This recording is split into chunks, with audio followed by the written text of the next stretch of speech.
এবং বিভিন্ন জায়গায় 6 আগরতলাতে তো আরও বেশি পরিমাণে দিয়েছে, যে কারণে আমরা মানে জিততে পারিনি। এখানেও শেষ চেষ্টা করেছে, তো আলটিমেটলি ওরা করতে পারিনি। তো আমি মোবাইলটা ধরে আপনার আমার যে 8 নং বর্তমানের সমস্ত যারা ভোটার আমাকে ভোট দিয়েছে তাদেরকে অবশ্যই আমি নতজানু হয়ে আমি ওদেরকে প্রণাম জানাচ্ছি, ওনাদেরকে ধন্যবাদ জানাচ্ছি। প্রথম কাজ কি করবেন বিধায়ক হিসেবে? বিধায়ক হিসেবে তো আমি তো মুখ্যমন্ত্রী, সব মুখ্যমন্ত্রীর যা কাজ, উন্নয়নের কাজ করবো। সার্টিফিকেট দেখো, দেখতে পাচ্ছ সেলিব্রেশন শুরু হয়ে গিয়েছে।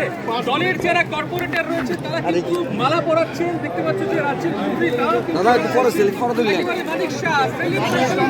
আর